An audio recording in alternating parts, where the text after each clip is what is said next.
ternyata sesembahan itu banyak ternyata, ya kan? Jadi disebutkan tidak ada yang berhak, itu berarti artinya selain Allah itu ternyata banyak loh yang disembah. Al-ma'bud, sesuatu yang disembah itu banyak. Ada yang menyembah patung, berhala, ada yang menyembah bintang, ada yang menyembah matahari, ada yang menyembah jin. Banyak berarti yang disembah. Tapi dari semua makhluk-makhluk yang disembah tadi, Allah menegaskan tidak ada yang paling berhak dan sebenar-benarnya dia disembah dengan sebenar-benarnya kecuali hanya Allah Subhanahu wa ta'ala. Ya. Maka ini juga menjadi pelajaran buat kita. Maka di surat Al-Baqarah yang waktu itu pernah kita bahas ya, wa minan nasi may yattakhidhu min dunillahi andada. Dan di antara manusia itu banyak ada orang-orang yang kemudian dia mengambil sesembahan selain Allah Subhanahu wa ta'ala. Ya, maka ditegaskan di la ilaha illallah ini. Makna la ilaha illallah ini menurut beberapa para ulama itu mengandung dua makna. Yang pertama berarti isbat, yang artinya menetapkan. Jadi kalimat la ilaha illallah itu ada dua makna. Yang pertama adalah al-isbat. Jadi makna yang terkandung di kalimat tauhid ada dua. Satu adalah isbat, yang artinya apa isbat? Menetapkan. Menetapkan apa tadi? Menetapkan bahwa yang paling berhak disembah itu hanya Allah. Berarti ketika kita mengucapkan la ilaha illallah, itu sama artinya kita menetapkan, mengakui bahwa hanya Allah lah satu-satunya zat yang berhak disembah. Kandungan makna berikutnya yang kedua berarti an-nafyu. Ya, an-nafyu. Apa artinya an-nafyu? Berarti kita dengan mengucapkan la ilaha illallah itu artinya kita meniadakan, kita mengingkari, kita meniadakan sesembahan yang lain di luar Allah Subhanahu wa ta'ala. Jadi yang kedua artinya adalah an-nafyu, artinya berarti dengan mengucapkan la ilaha illallah kita punya konsekuensi harus meninggalkan Tuhan-Tuhan yang lain yang disembah kecuali Allah. Paham ya? Nah ini dua komitmen ini yang harusnya kita pertanggungjawabkan dan kita buktikan setiap harinya. Maka dari kandungan makna ini menjadi jelas kenapa orang-orang kafir Quraisy dulu mereka nggak mau bersyahadat. Mereka nggak mau tuh bersyahadat, padahal mereka itu mengakui bahwa kalau ditanya siapa yang menciptakan langit dan bumi, mereka jawabnya Allah. Tapi mereka nggak mau bersyahadat. Nah, kenapa? Kenapa kira-kira? Iya, karena mereka hanya bisa isbat, menetapkan Allah itu Tuhan, tapi nggak bisa sampai an-nafyu tadi, nggak bisa yang kedua. Mereka nggak bisa meninggalkan sesembahan yang lain, karena mereka masih butuh ke Lata, ke Uzza gitu. Mereka kalau butuh perlindungan, mereka masih butuh untuk meminta kepada berhala apa, minta kesuburan, minta kesejahteraan, minta lagi ke berhala yang mana. Maka ini hati-hati, jangan sampai apa yang menjadi akidah mereka secara halus ternyata ada dalam diri kita. Na'udzubillah. Kalau kita mengaku muslim, bersyahadat dan bertauhid ini dua itu. Jadi ikatan kita hanya kepada Allah Subhanahu wa ta'ala, tinggalkan yang lain-lain. Maka para ulama sering mengingatkan, kalau kita syirik yang besar mungkin jauh atau enggak misalnya, tapi hati-hati dengan syirik yang halus, yang samar. Setan itu mainnya rapi loh Bu. Setan itu mainnya rapi. Mungkin ngeliat ibu-ibu pengajian begini susah, nggak bisa disuruh nyembah patung, nggak bakalan mau. Tapi dia akan cari cara lain.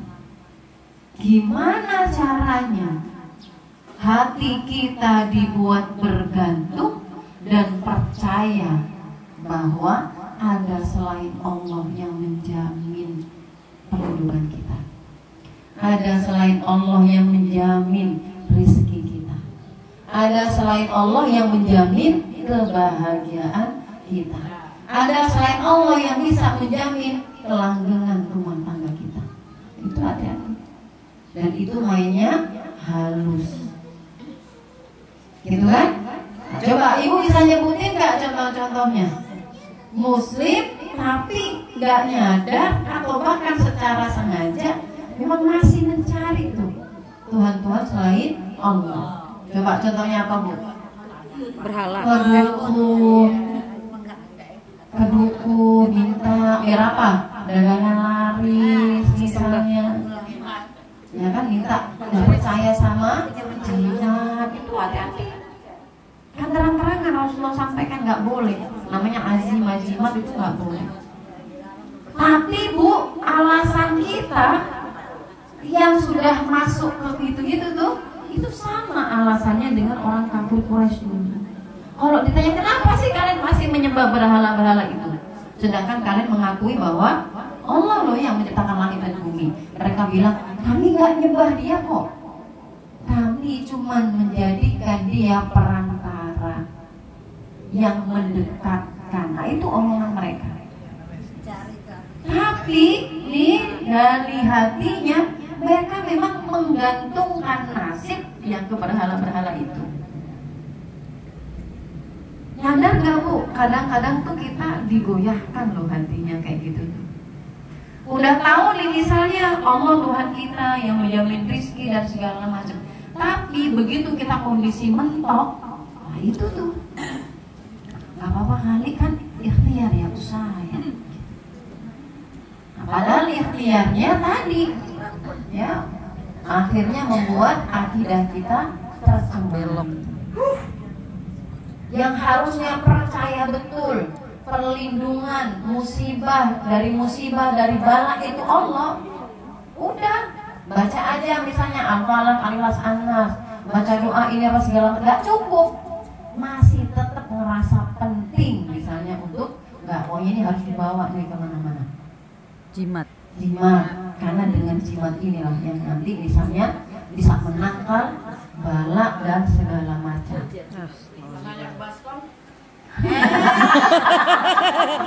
Baskom lagi, bosnya mah yang lebih baik ya. Mari buka praktek apa sih?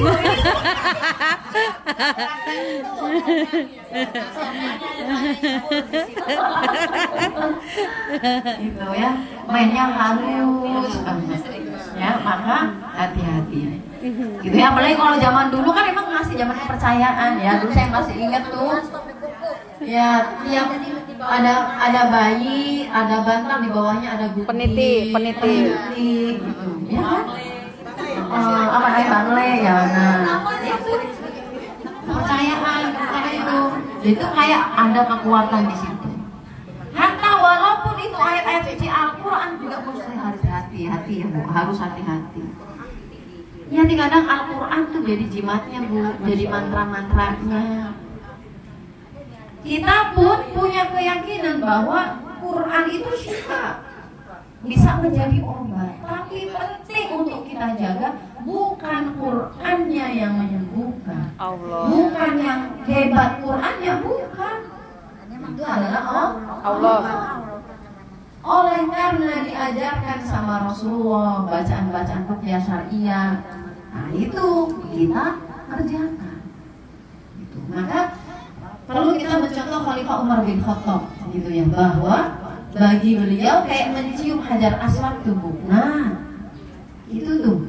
Semua yang ada di Ka'bah di Baitullah itu nggak ada yang bisa kasih manfaat apapun loh Bu, kecuali manfaat itu datangnya dari Allah. Jadi jangan sampai salah merusak akidah kita. Apa kata Umar bin Khattab? Batu, udah hitam juga ya, batu. Ini kalau nggak Rasulullah, kalau tidak aku melihat Rasulullah mencium, aku nggak akan sudi nyium kamu. Iya, harus begitu keyakinannya. Karena itu adalah makhluk, nggak perlu dikultuskan, nggak perlu apa. Jadi biar tahu porsinya. Maka kalau dalam pembahasan fikih, ya ketika tawaf atau apa, nggak perlu sampai berebut sampai ratusan nyawa atau sampai bayar berapa hanya untuk demi biar pegang hajar aswad. Udah jelas tuntunannya para ulama. Kalau kita ada di depannya, kita bisa pegang, cium. Kalau enggak cukup isyarat atau kisbay. Maksain nggak boleh ya Ustaz? Nggak boleh. Nggak boleh. Gitu ya. Kalau ada kesempatannya, alhamdulillah kita kerjakan mengikuti sunnahnya Rasulullah. Di luar itu udah nggak ada apa-apa. Gitu ya Bu. Maka itu menjadi penting. Yang penting di mana ini nih soalnya, di hati. Jangan sampai tadi kita menjadikan selain Allah andadatan itu. Ya, sesembahan yang secara nggak langsung, nggak sadar, ternyata kita menggantungkan harapan ke selain Allah. Ibu jujur aja dah, ibu nih kita dikasih pegangan sama yai, sama ustazah, saya kasih nih, udah saya bumbuin deh Bu, saya keluarin ayat, keluarin hadis, terus saya keluarin cincin. Nih, udah saya omongin segala macam nih. Saya kasih dalil ayat, dalil hadis, segala macam bahwa dengan cincin ini akan berkahan, bahwa segala macam. Saya kasih ke mama. Coba. Biasanya kita ketika pakai cincin itu, hati kita nih ngerasa tentram, tenangnya lebih karena apa? Karena memang percaya Allah yang jaga. Apa kan ada cincin? Standarnya Bu ini karena ada ya standarnya orang-orang begitu ada yang dipegangan tadi pasti kuat nih gitu, ya kan, pasti cincin ya kan Bu. Nah, boleh kita cari jamnya itu karena itu situlah kemudian tadi akidah tadi ya, akidah tadi itu. Saya pernah juga ditanya, terus gimana, kan suka ada tuh yang produk bilang kalau untuk kesehatan segala macam. Saya bilang, oh ya udah silakan dibuktikan dari sesi medis. Kalau memang ada dari sisi medis, misalnya dia mengandung senyawa apa gitu kan, yang memang benar-benar kemudian nanti ada apa hubungannya dengan anggota tubuh kita dan itu secara medis betul, ya berarti betul, gak ada masalah. Berarti itu kayak kita ikhtiar aja melalui benda itu karena memang secara medis memang ada. Tapi kalau batunya kayak batunya Ponari yang dulu, ibu ingat nggak Ponari? Nah, ya kan? Tuh, kita bang batu, coba. Ya kan? Tuh, kayak nggak masuk akal gitu tuh, banyak tapi Bu yang datang kan? Dari kenapa mereka tadi mereka percaya kayak gitu ya kan, terus tapi berhasil segala macam. Biasanya orang ngomongnya apa? Karena sugestinya, afirmasi positifnya. Nah terus apa bedanya? Berarti kan tinggal kita sugesti dan yakin aja kan sama Allah Subhanahu wa Ta'ala. Karena dengan yang kayak gitu kan jadinya rusak nih akidah kita, ya kan? Atau misalnya udah ketahuan, biasanya setiap kali Bu Riz ngomong pasti kejadian. Satu kali Kak Oli ngomong, Mi, aku besok nih mau kenalan, mau ditaruhin nih. Kan lagi nyari ini nggak sih? Jodoh. Oh, siapa? Tari. Terus bilang yang ini kemarin katanya Loli ada tuh Mi, gitu. Aku dikasih tahu udah orangnya gini gimana. Kak Tari itu biasanya ngelihat yang diomongin Om Liris pasti bener, kejadian pasti. Gitu ya. Habis itu dibilang, kalau itu mah gasak langsung, gasak aja udah gas gitu. Udah pasti ini, sikat, jangan kasih lemas. Bungkus segala macam. Nah, itu biasanya orang kalau udah kadung percaya, Kak Tari udah langsung gimana? Nggak pakai pikir panjang ya? Udah langsung tuh, ya kan? Atau misalnya Tari jangan, awas loh, dia begini misalnya gitu ya. Pokoknya ini gua ini mah, gitu. Dari baskom gitu misalnya. Udah gua terawang di masanya Tari. Oh, dari sana ya. Tari terawang gua di baskom. Lu nggak percaya tanya kok sama Haji. Haji tuh tanya.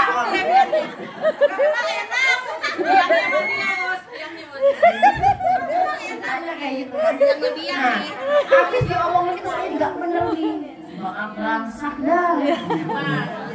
Nah, nanti Kak Tari akhirnya gimana tuh perasaan? Coba nak tanya sama Kak Tarinya. Ayo. Ini kalau melihatnya cuma di kuku saja, baskom. Baskom kelihatan banget ya. Kalau di kuku kan kecil nggak begitu kelihatan di baskom. Oke digituin ya. Coba gua Tari merasa mulus berjualan kalau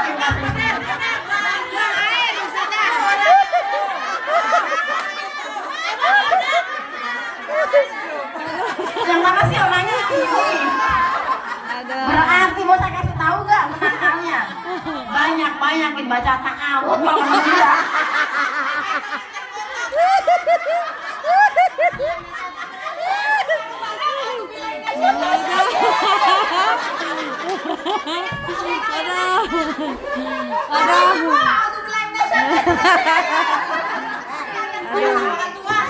Mantanya lo ya, hapus musuh yang Liris lo ya. Kita menjelma lo ya.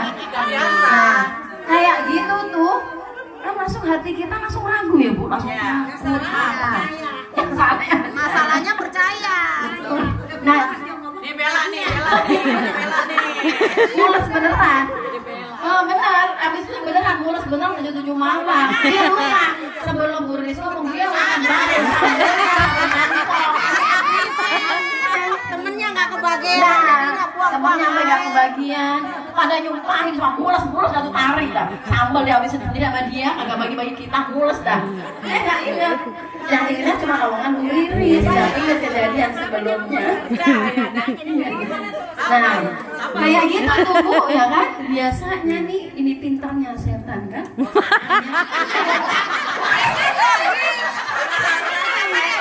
Belum selesai ya Allah.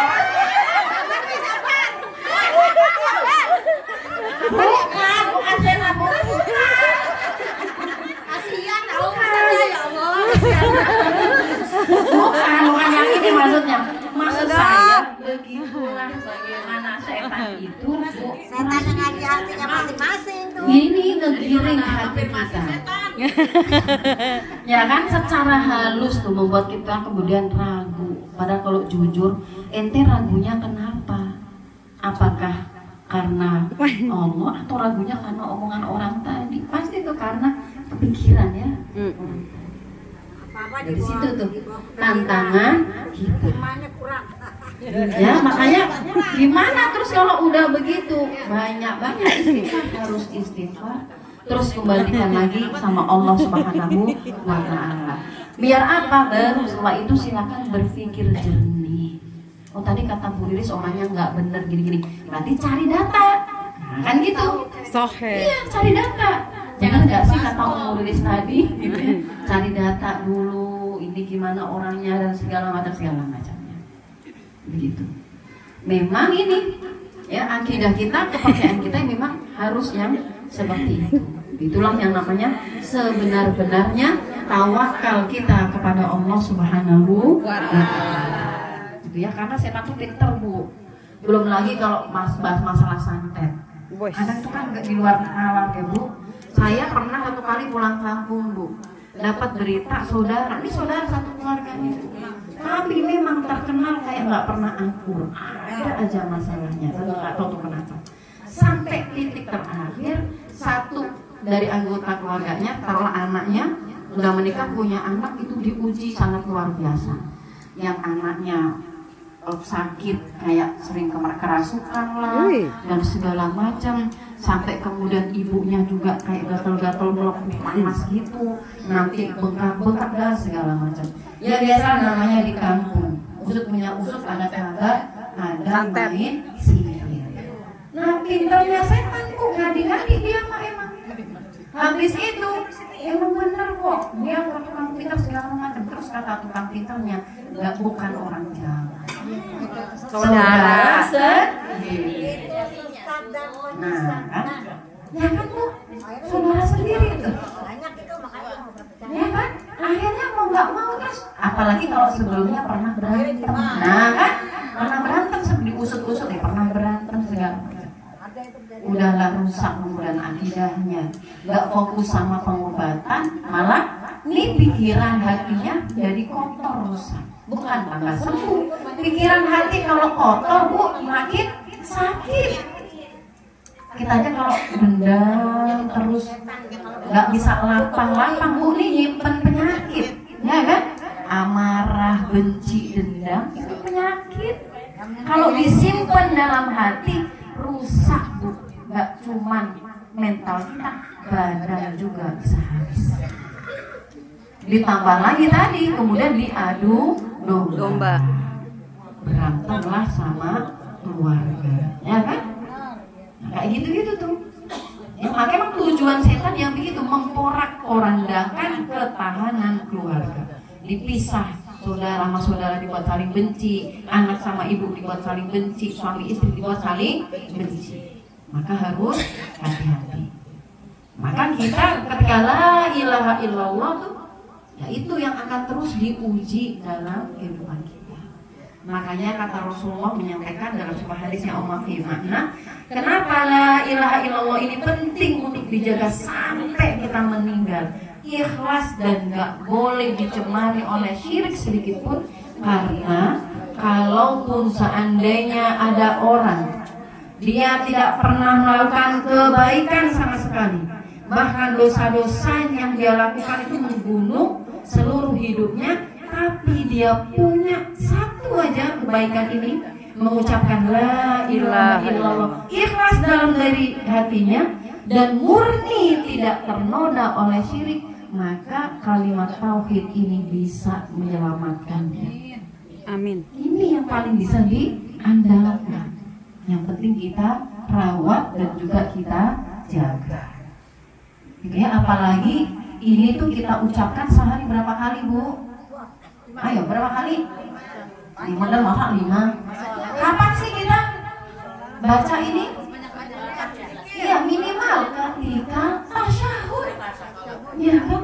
Ketika tahiyat tuh Bu, ada rukun yang wajib dibaca. Minimal adalah ketika tasyahud akhir. Kalau tasyahud akhir kita lupa nggak pernah tahiyat awal, ya berarti 5 kali, karena 5 kali sholat pasti baca. Tapi kalau sama tahiyat awal berarti berapa Bu? 10 ya. Bener ya? 9. Karena subuh sekali tahiyatnya. Jadi 9 kali loh. Itu bukan kebetulan ya Bu. Bukan kebetulan loh baca tasyahud itu jadi syariat. Ya kan subuh 1 kali tahiyat. Ya. Subuh kan 1 kali tahiyat ya. Iya, minimalnya Mas. Minimal yang wajibnya. Yang wajib sholat wajib kita 9 kali baca tasyahud. Jadi itu sudah Allah atur, syariat atur bahwa kita diingatkan, kamu tuh bersaksi loh, berjanji terus loh setiap hari. Kita ngomong sama Allah Bu, berikrar. Masih ingat kan artinya syahadat? Kita berjanji, berikrar sama Allah bahwa yang paling berhak disembah hanya Engkau ya Allah. saya akan meninggalkan sesembahan yang lain selain Allah. Itu 9 kali diingetin. Maka harusnya ini menjadi energi ya, menjadi kepercayaan, soalnya kita semakin kuat imannya ya, percaya kita kepada Allah Subhanahu wa Ta'ala. Maka hati-hati dengannya. Kita lihat syirik besar apalagi, dan juga hati-hati dengan syirik yang halus, gitu ya. Kemudian selanjutnya di sini disebutkan beberapa keutamaannya. Ada beberapa hadis yang menyebutkan tentang keutamaan kalimat tauhid. Salah satunya bahwa barang siapa yang mengucapkan la ilaha illallah maka akan diharamkan dari api neraka. Rasulullah SAW bersabda, man syahida alla ilaha illallah wa anna muhammadar rasulullah haramallahu alaihi nar. Siapa orangnya yang bersaksi bahwa tidak ada Tuhan yang paling berhak untuk disembah kecuali Allah dan Nabi Muhammad adalah utusannya, maka Allah akan haramkan dia dari api neraka. Itu kan luar biasa ya. Karena kita sudah mentauhidkan Allah, maka balasan terbaik kita adalah dilindungi dari api neraka. Disebutkan di sini apa syaratnya, in qoma bihaqqiha. Jadi bukan sekedar la ilaha illallah aja. Banyak orang bersyahadat muslim kan, tapi dia tidak bisa melaksanakan hak-hak dari kalimat tauhid tadi. Ingat tadi dua, tadi kan haknya kita mempercayai, menegaskan, menetapkan tadi bahwa hanya Allah yang berhak untuk kita sembah dengan sebenar-benarnya. Hak yang kedua, kita harus mau tinggalkan semua yang selain Allah Subhanahu wa Ta'ala. Itu haknya ya. Kemudian yang kedua, syarat yang kedua lagi, selain tadi memenuhi haknya, disebutkan juga harus berusaha untuk meninggalkan kemaksiatan. Itu ya, kalau masih ada kemaksiatan dan segala macamnya, nanti masih berpotensi dibalas dulu tuh untuk membayar kemaksiatan. Naudzubillah. Walau nanti akhirnya diangkat gitu ya, disucikan, kemudian dimasukkan ke dalam surga. Yang kedua, annal muktsir min qauli la ilaha illallah yakun mutamayyizan yaumal qiyamah.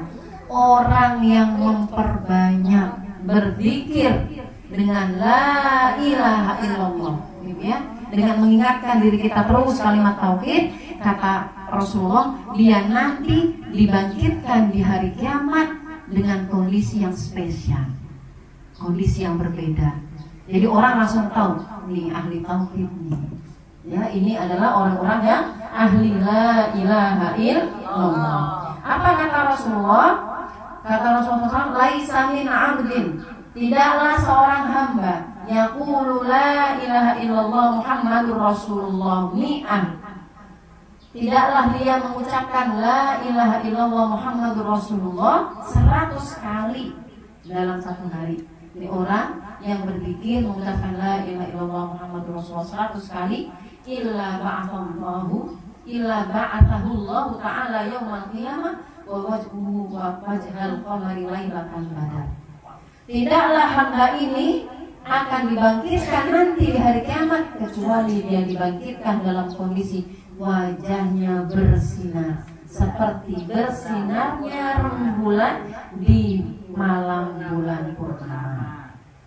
Jadi benar-benar bersinar. Orang langsung tahu, oh ini ahli zikir la ilaha illallah Muhammadur Rasulullah. Walam yurfa yauma idzin amalun afdal min amali, dan tidak akan diangkat amal dari amal tersebut kecuali amal yang ini. Jadi yang amal yang paling utama yang dilakukan dari semua amal-amal dia dalam satu hari itu adalah zikir tadi la ilaha illallah Muhammadur Rasulullah. Ya, illa man qala mithla qawlihi aw zada. Tidak ada yang bisa menyamai amalan dia kecuali orang-orang yang memang melakukan hal yang sama atau dia melakukan yang lebih lagi dari amal tersebut. Maka ini luar biasa ya.